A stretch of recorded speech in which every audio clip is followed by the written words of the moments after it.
Good day, and you are welcome to our continuous series on the book of Ecclesiastes.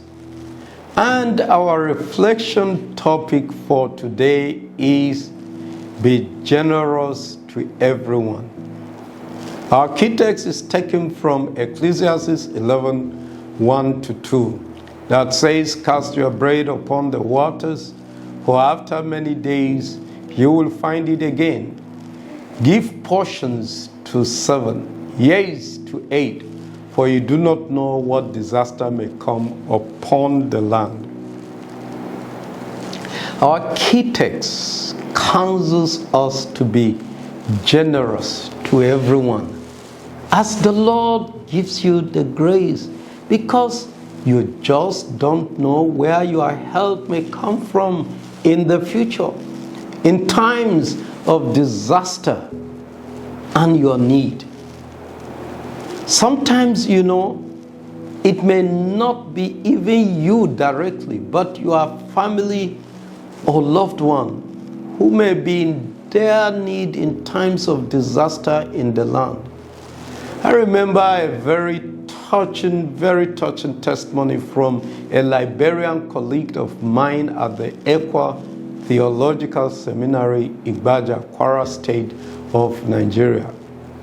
The student and his wife, who fled to Nigeria as refugees, said when Charles Taylor, the then guerrilla rebel leader, was able to enter and conquer Monrovia, the Liberia capital, it took everyone by surprise, because up till then, the government media was making a lot of propaganda about how the government forces were winning against the rebels.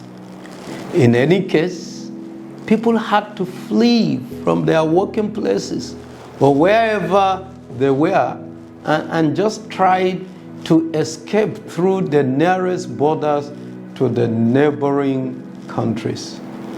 This Liberian pastor's wife, who was then his girlfriend, escaped from her office and started running with a group to the border of Sierra Leone. But then, just before crossing into Sierra Leone, the Sierra Leonean border guards insisted that they had to go back into the nearest Liberian outpost to get emergency traveling certificates. So my friend's wife had to rush back again to one of the Liberian outposts and lined up to get her emergency traveling papers. Now, when it managed to reach her turn and she mentioned her name, the official that was processing the papers, when he heard her surname, asked if she was a daughter to so and so, who had by then, in fact, had died. And when she said yes, then he quickly took her papers.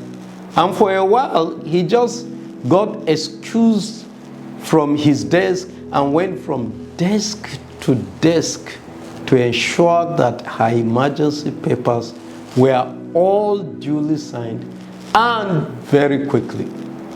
On returning with the papers, he looked at her and said, "Here are your papers. Your father was a very good man, and God be with you wherever you go in this world." That was how she escaped to Sierra Leone after several efforts. Her boyfriend had also escaped and was in Nigeria, and they finally met up and got married.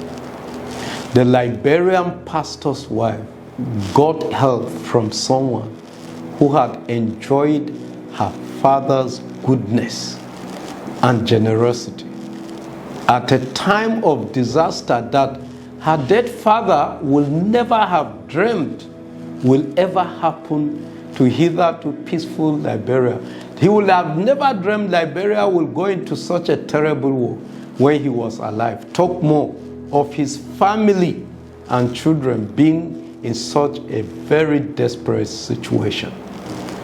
And just for a while, I want you to imagine what would have happened to the young lady if her father had been bad and wicked man.